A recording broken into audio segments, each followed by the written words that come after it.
Hey, how's it going, everyone? Welcome back to the Manic Geek. I hope you're doing well out there. Today, we are taking a look at what is most likely maximum RGB on a keyboard. This is the Womier K66. It's a 65% full acrylic body mechanical keyboard that you can score for around $55 US right now. So in a moment, we're gonna pull it in and take a top-down look at the keyboard, discuss some of the features, lighting functionality, things like that, and then we'll wrap it up with some sound testing and some conclusions. Now, I do want to thank Banggood.com for sending this over for review today, but just bear in mind, that's not going to influence my perception of this keyboard one way or another. I also want to mention that if you do wind up being interested in purchasing one of these, I will have some links down in the video's description for you to avail yourselves of, so you can score one for yourself and maybe even get a little bit of a discount in the process. Anyway, let's bring it in and take a closer look. All right, so here's the Womier K66 plugged in. This is what it looks like straight out of the box, and let me just say right now, this RGB is thick. We also have a backlit chassis. Now, this is a full acrylic body here, so you are gonna have a fair bit of flex here, but the trade-off is you get RGB shining through basically all around the perimeter of the keyboard. And I believe there's something to the effect of like 43 perimeter ARGB lights on this board. Now, unfortunately, there is a little bit of a dead zone right here for RGB lighting, and given the size of this keyboard, I kind of would have honestly liked to see at least 2 more keys down here, just to sort of fill in the space a little bit more and get you a little bit more usability, but that's kind of a nitpicky thing. Now, some of these caps do have some side printed legends, as you can see back here. This shows you sort of what additional functionality this keyboard has. So basically along the top here, as well as gaining some lighting control with your left control, space bar, right control, and your insert and delete buttons up here. You do also get some inbuilt volume control via the left and right arrow buttons, and you gain page up and down functionality through your up and down buttons. Now, you will notice that the caps have the legends printed at the bottom of the cap. That could potentially make or break cap selection as well with this, and we'll cover that in a little bit. But these caps that come with the keyboard are unfortunately ABS caps. If I had to compare what these feel like, the texture is very similar to something like a matte finish plastic on a mouse, but it's almost slightly glossier than that.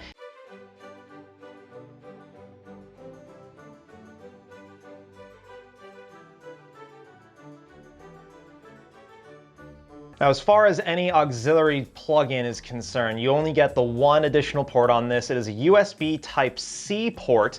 I'll go ahead and show you that right there. Not really sure what motivated the decision for USB-C here for this particular board. There's no additional pass-throughs anywhere on this, so it's not like you can really take full use of the bandwidth capabilities of a USB Type-C connector. Also, the cable is set on the right-hand side of the keyboard.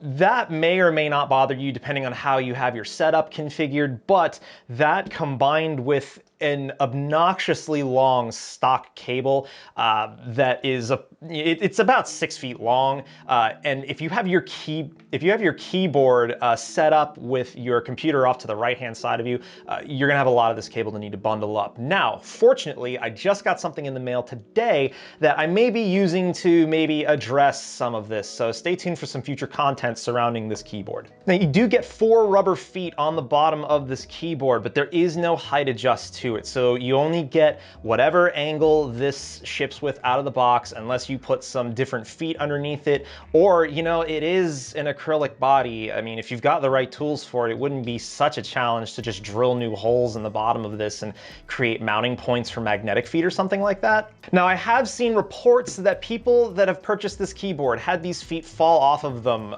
pretty effortlessly. I have not had that issue with my particular K66 model.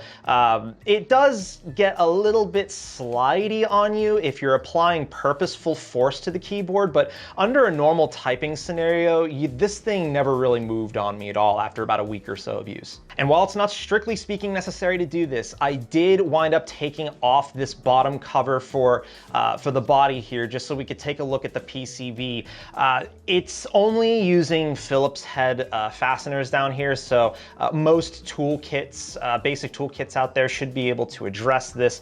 There's not a lot of torque that's applied to these fasteners, so remember, when you put this thing back together, you don't want to over torque these fasteners. Not only is this entire body, again, acrylic, as I mentioned, but these threads on the fasteners are kind of fine, which means the threads in the acrylic are pretty fine, which means you're more likely to strip out an opening if you're applying too much torque. All you need to do, bottom out these fasteners, then maybe another 1/8 to 1/4 of a turn past that. That's it, nothing more. But getting back to what's going on underneath here, this is a really cleanly done PCB. I really like all of the solder joints on this. Nothing really stuck out as alarming to me.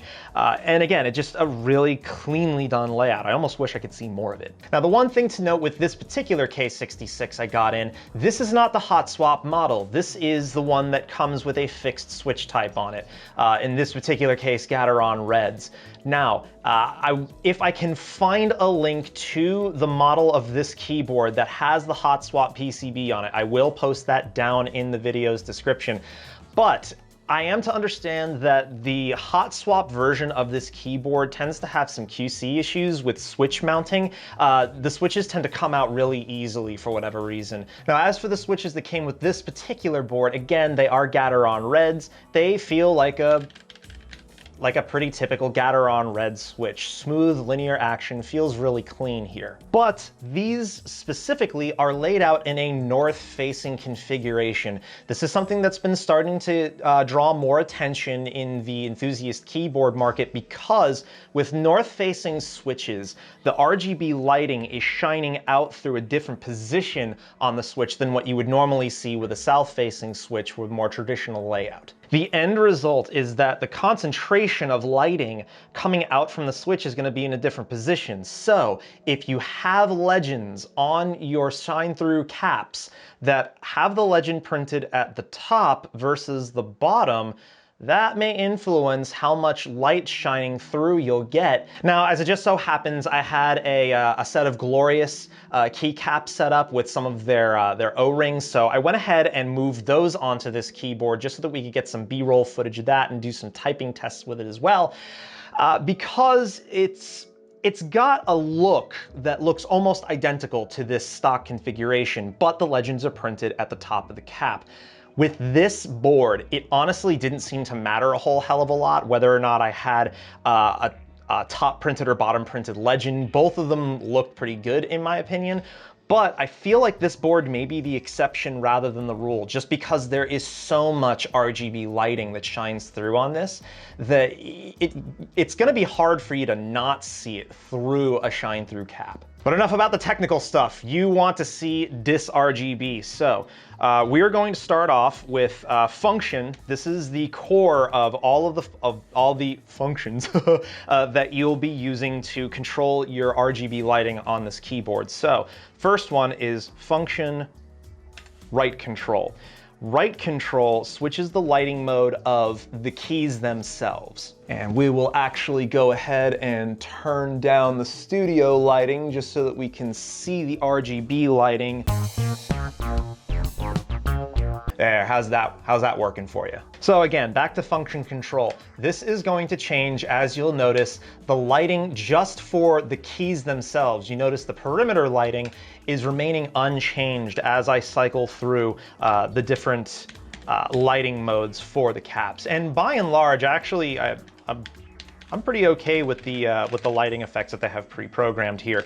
What's also nice about this kind of layout is there's no software required to use this, right? So as long as your computer is capable of supporting a generic keyboard driver, then this will work regardless of the system you put it in front of. Now, this sweeping color mode here is pretty interesting, and I've seen it on my personal keyboard as well, and it's not readily apparent, but if you notice,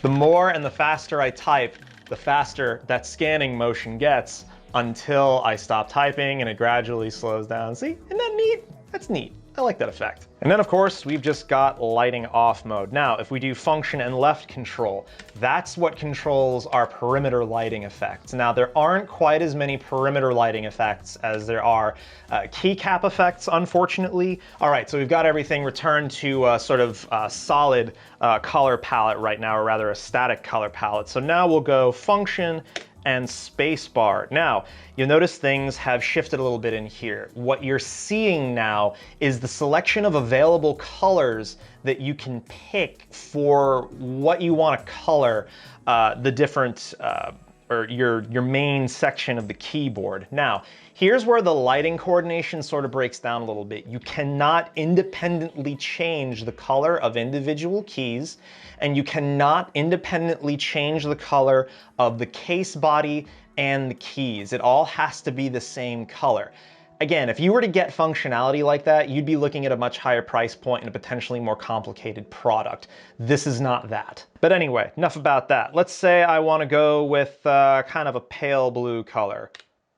Okay, so we got teal going on right there. Now we'll open the palette up again and we'll go the color next to that one.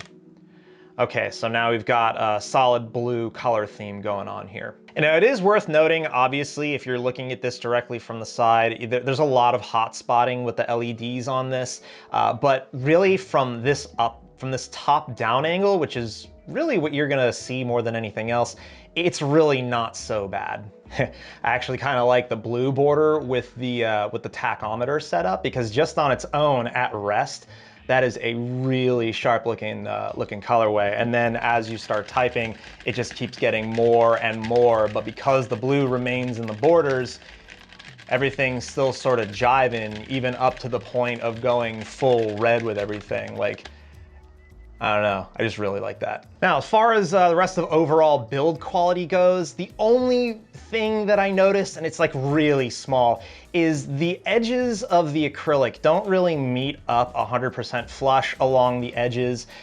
It's off by maybe a millimeter or so in places. So if you're the kind of person that tends to wanna like put your hands on the side of your keyboard a whole lot, that may be something that you notice, but honestly, it's not really that big a deal. Let's shed a little bit of more light on the subject. Now, the last bit of functionality you get is function and either insert or delete. This will change the brightness settings of your total keyboard lighting. Now, what will happen is when you get to the end of your selectable ranges, the caps lock key here will blink orange at you to indicate that you know, you can't go any brighter or you can't go any more off. This is about as turned off as you can possibly be. So yeah, I guess with that, we'll go ahead and segue into the typing test for this. One with the stock caps, another with a set of white Glorious PC Gaming Race caps with some of their O-rings on it, and then we'll talk conclusions.